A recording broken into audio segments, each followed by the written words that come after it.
3, 2, 1, mark. Welcome back to the second half of Choosing Life, Addictions, Mental Health, and Recovery, and we have a fascinating show today.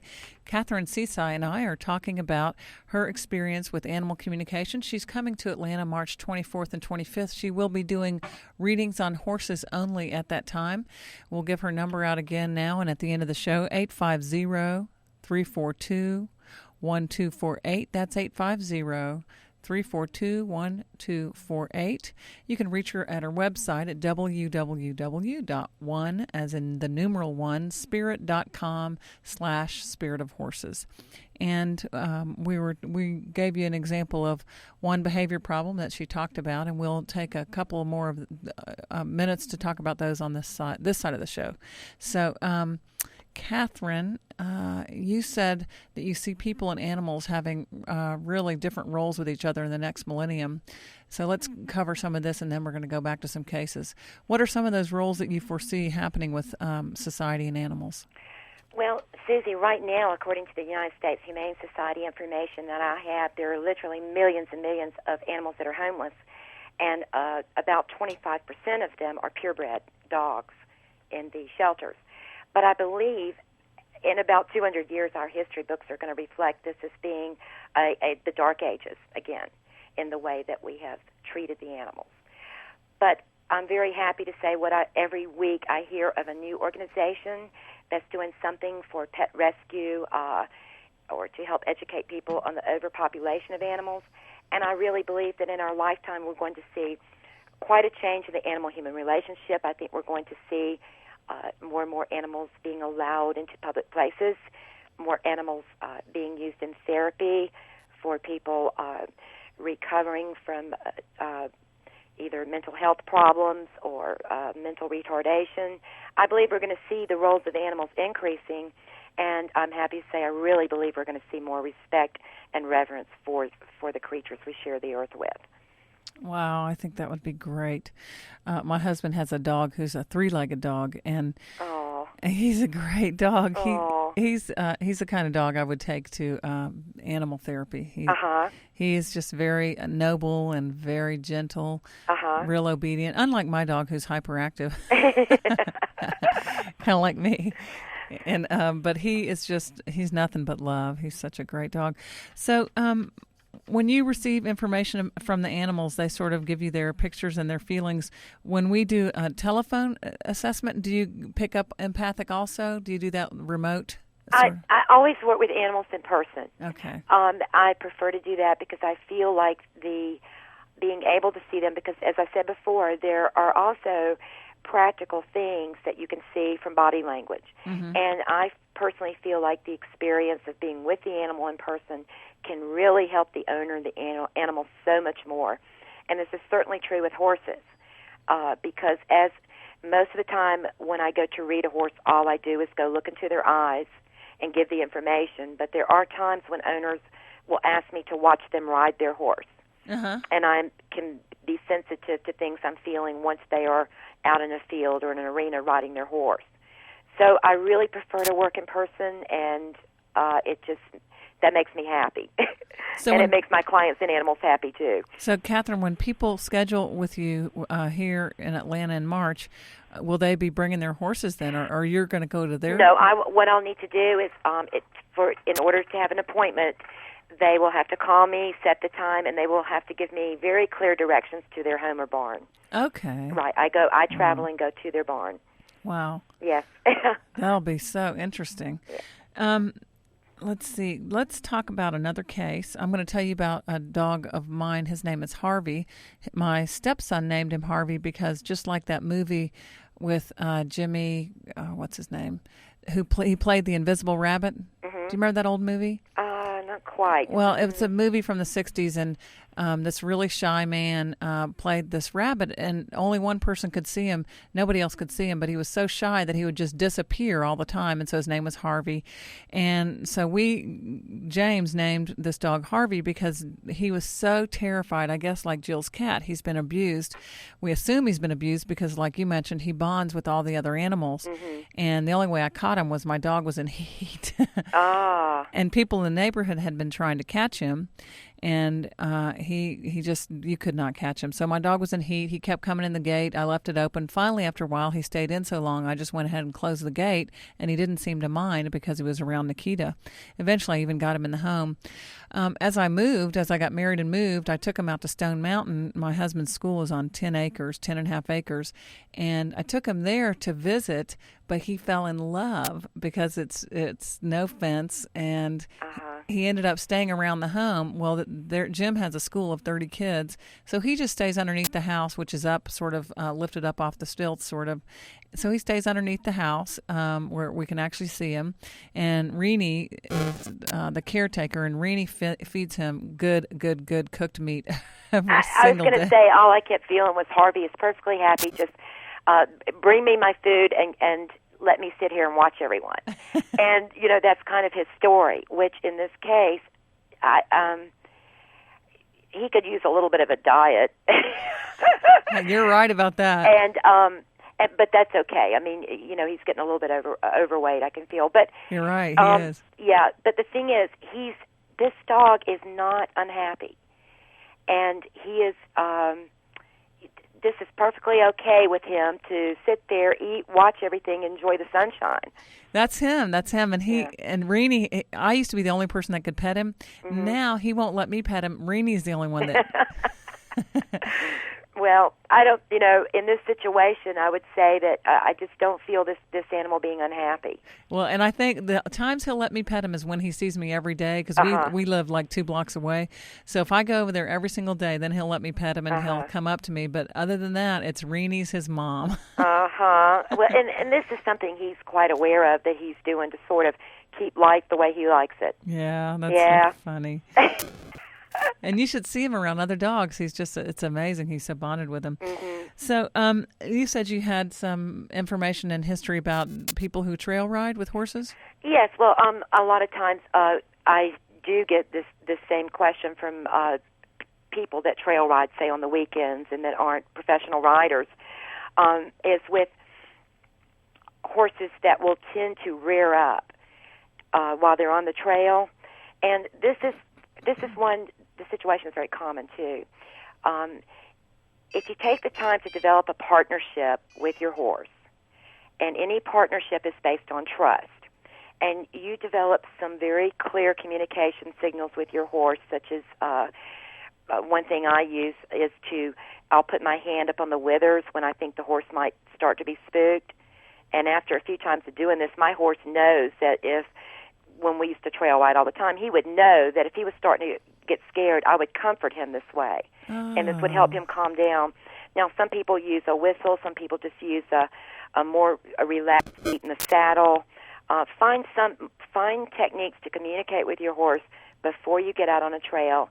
And if a horse does start to rear up, the last thing you want to do is to pull on the reins. You want to not drop them out of your hand, but you want to loosen the reins and put your body forward. Because if you pull on the reins, you can pull the horses back and have them flip onto you. And I've seen this happen. So I did want to bring it up.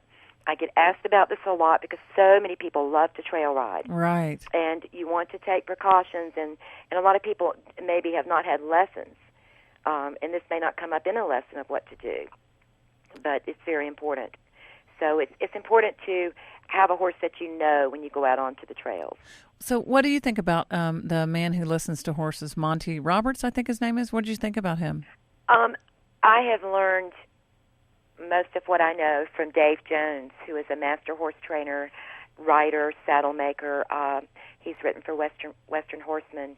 He's been my friend and mentor for 10 years. And one thing Dave has always stressed to me is to find out what makes each horse happy. And in all the years I have spent out there at the training farm, there has never, ever, not even once, been any harsh techniques been used in order to, quote, train a horse. Mm-hmm. He always looks at and finds out what's going to work with this particular horse. So in my work, too, when I go and do readings with horses, I want to find out what their story is. Mm-hmm. Because if you can, and this is like true with children, too, right? Right. Or with people when they may hold a grudge or they may have emotional blocks, right? So if you can find out what, and I believe animals are very akin spiritually to like children are. Mm-hmm. So if you can find out what their story is, you can help them, right? Exactly, right. So my work is about, finding out, what this animal's story is. Is he missing someone? I meet horses that are upset because a stablemate was taken away. Aww. Or as in a case recently where the owner of a horse was killed, and the horse was very depressed. And so I have learned this from Dave Jones, is to find out to see each horse as an individual and find out what's going to work for that particular horse, and not to just see them all as one. I have a quick story here from Dr. Julie Schindler, if you'd like me to. Yeah. Dr. Julie Schindler is a physician in Madison County, and she had a cat she needed to take with her on a long trip. Madison County, Alabama? Florida. Florida? Right, Madison County Hospital in Florida. And Dr. Julie went to the vet, and the vet gave her a prescription for a sedative, which she got filled. And then Julie says, she said to herself, why am I asking my cat Sheena to mold to my needs? What can I do to meet her needs to make this trip pleasant? And Dr. Julie said, I'm her parent. She's like a child. So she got a 20-foot leash, and she said she made frequent stops the whole trip, taking her cat for walks on this 20-foot leash, and was able to avoid the use of a sedative. Good. And Julie goes on to say, she says, are we trying to make everyone fit into a mold, or are we willing to look at children and animals as individuals and try and meet their needs? Oh, that's sweet. And, it's too often the attitude is anyone that can't be controlled, let's put them on a drug and have them fit into a mold. So. Well, and the other thing that I find here in Georgia, many times some of the people that live in the more rural areas, they feel like it's completely and totally okay to leave an animal out on a chain all day, and that's not cruel, or in a little pen without hardly any human contact, or in the yard without hardly any contact, even during feeding, not to pet them or to give any attention. And they seem to think that really is okay for the animal. That's the part that's really hard for me being in the South. It's very difficult, and we should all pray for the day when that, and we do need laws to protect the animals for the day when that is illegal, and also that dogs riding in the back of pickup trucks is illegal to do. And we're going to have laws preventing this, because unfortunately not everyone is going to open their heart and see that the animal is suffering. And I will say, Susie, there are people that are really that unaware of the feelings of the animals. But, St. Francis said, what men do to animals, they will do to each other. And we both know, and I know from my years of working in the emergency room, over 20 years, that I see almost unspeakable things that have been done to children. And so, yes, this is a very sad situation, but I believe that as we bring more awareness into the world in whatever we're doing, to help animals, we can help this change.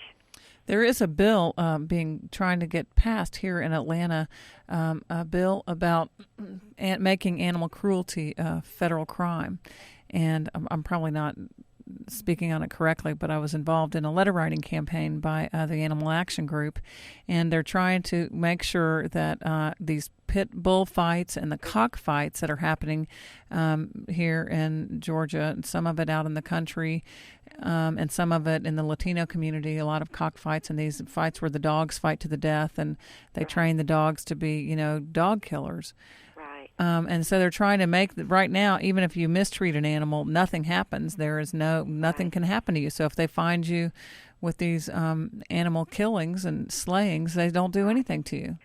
Yes, and I know that, and it's something that needs to be done. But if we even look back, and I know that having been in an abusive marriage, and many years ago, that over 20 years ago, that even reports along those natures were not considered important. Right, exactly. And so we have to look at, what kind of a society do we live in where our children, our women, and our animals are not safe.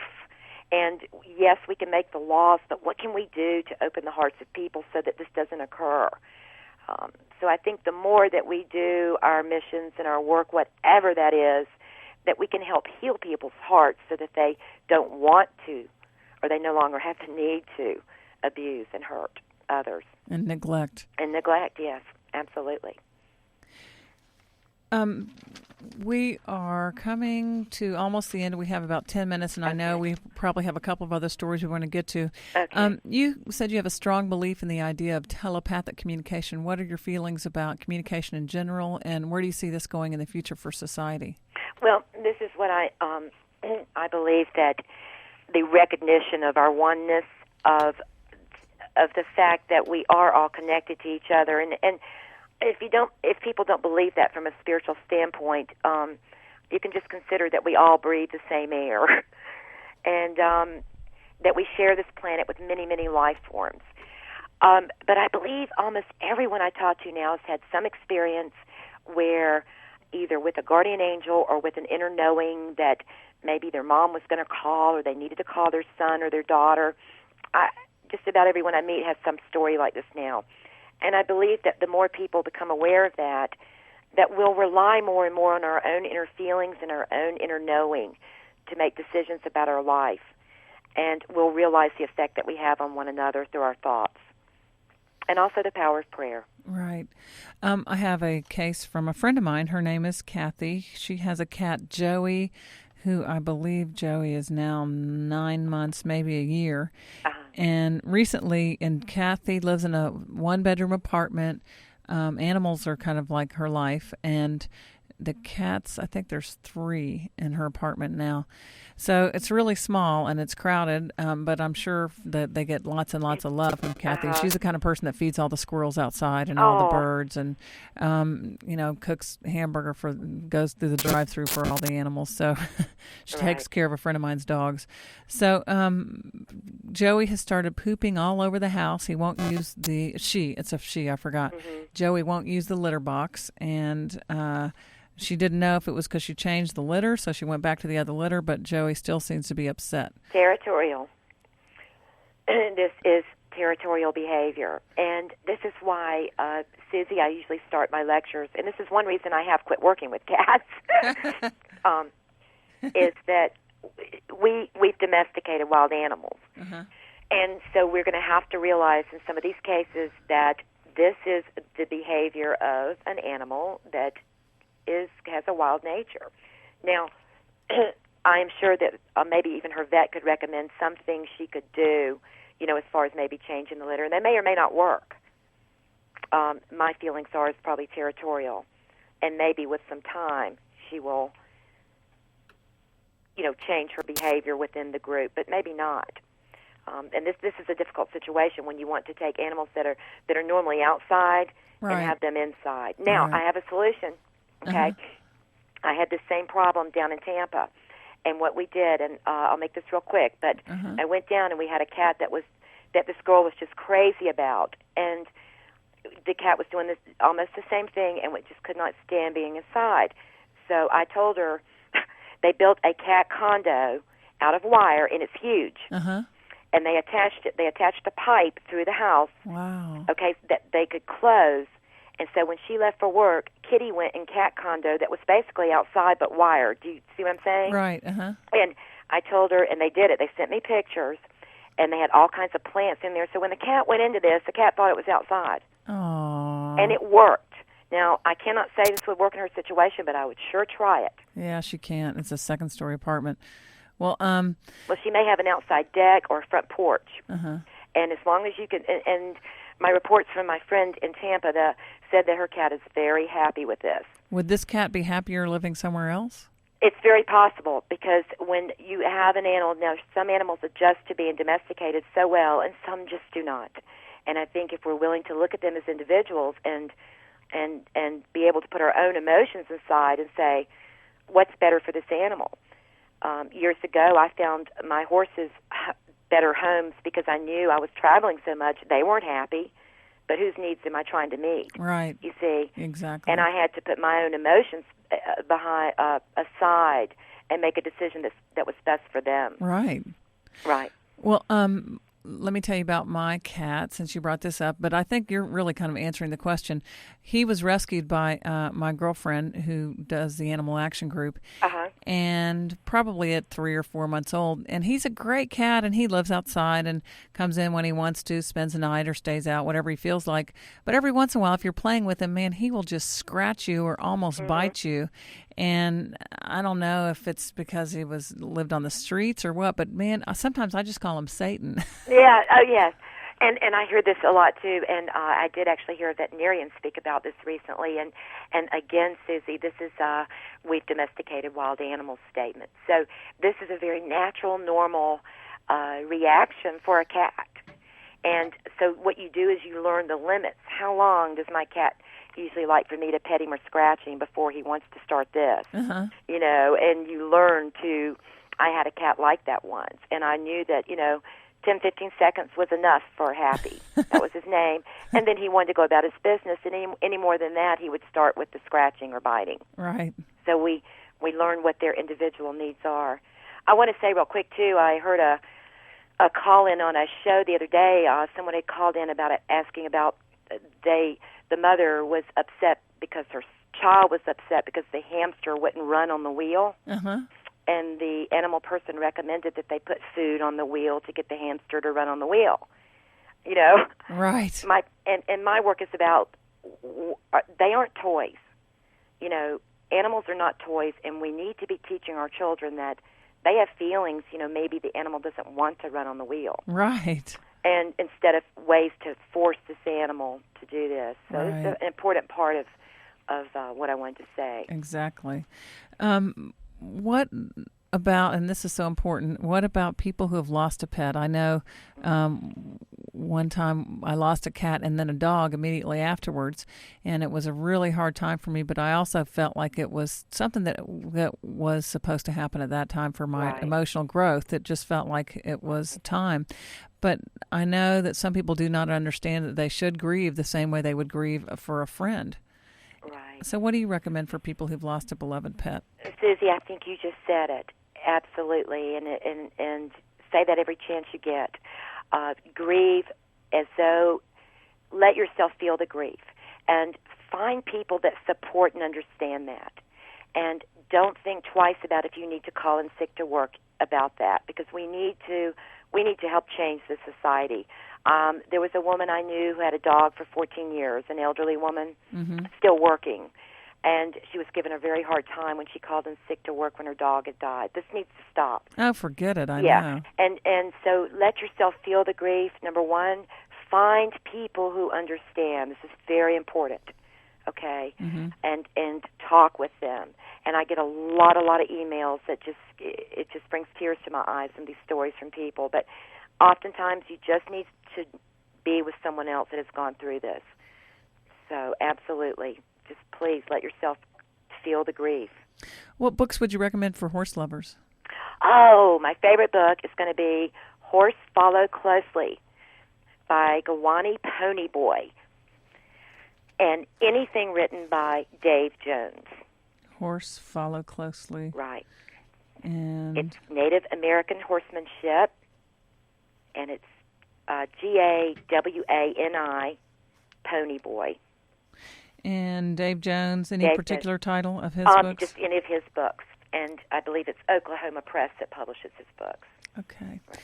And we are coming to the end of our show. Kathy, thank you so much for coming on today.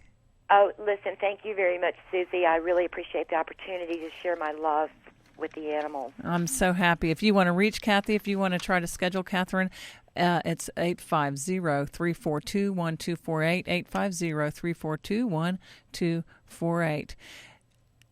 Thanks so much, and we'll see you next week. God bless you, Susie. You too. Bye-bye. Bye.